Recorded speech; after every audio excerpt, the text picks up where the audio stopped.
Hi folks, hope you're well. So today it's Lick of the Week number 3. While we are kind of sticking with the jazz theme for this lick, we're also throwing in a bit of R&B into the mix, and that seems to be quite a popular modern style for guitar players these days, so I reckon you guys might want to see something like this. We're going to be playing around with a really smooth, mellow and joyful sound in E flat major today, so let's crack on. Right, so just before we begin, I'm just going to mention for anyone who's interested, the guitar I'm using today is my Epiphone Sheraton, and the amp I'm running through is my Hughes & Kettner Statesman, just on the clean channel. It's quite a simple setup, and I thought this guitar would sound quite good doing this sort of jazzy R&B vibe, so yeah. With that out the way, let's get into it. So, the lick itself is kind of based around the E flat major scale here in this position.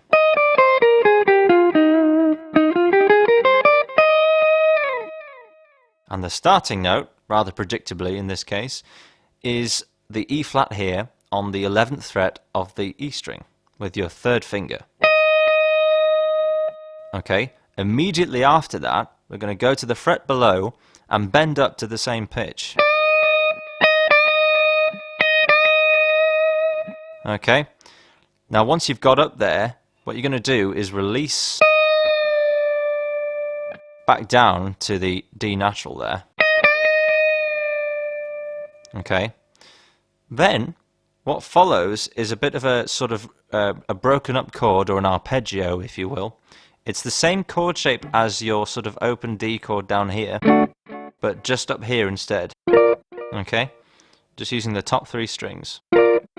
Now that we've released this note here and gone down to the D natural,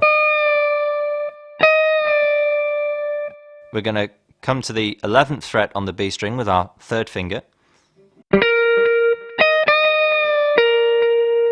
and then drop down to the G string on the 10th fret with our second finger again, because once we've fretted that B string note, we'll have released the top string and drop down to that G string on the 10th fret, okay?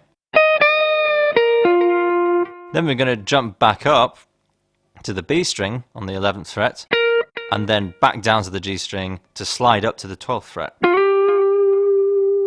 Okay, so all in all, slowly, you've got this.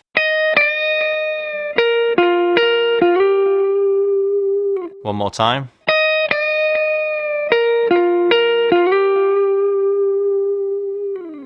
And you can add a bit of vibrato to the end of that, to whatever your taste is. It's really up to you. It's the way you're going to put it across. It's your voice, as it were.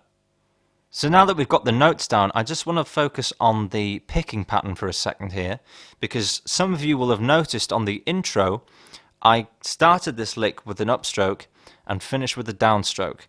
And this is touching on the idea that I brought up in the last Lick of the Week video, where I was sort of talking about the efficiency of movement with the right hand, okay? It's based on that idea, and it's kind of supposed to leave you in a good place to go forward to another phrase or lick in your improvisation, okay?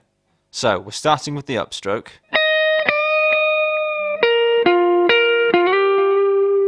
And you can see the rest of it is all up and down, just alternate picking, okay?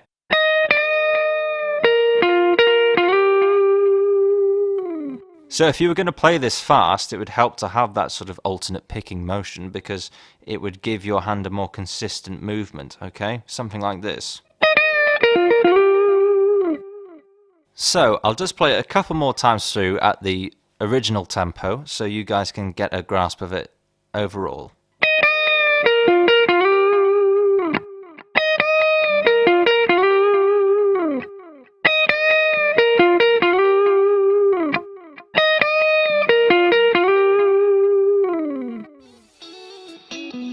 So, here's hoping that your playing has just gone up another level of smooth.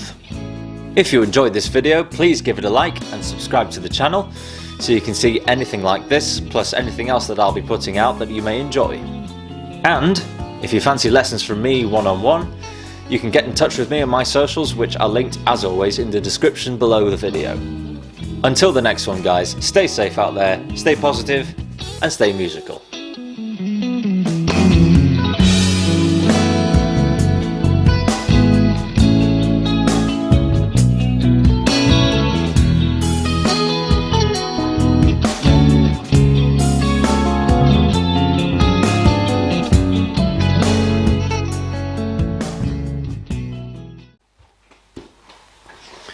Hi folks, hope you're doing well. So, today it's Lick of the Week number 3.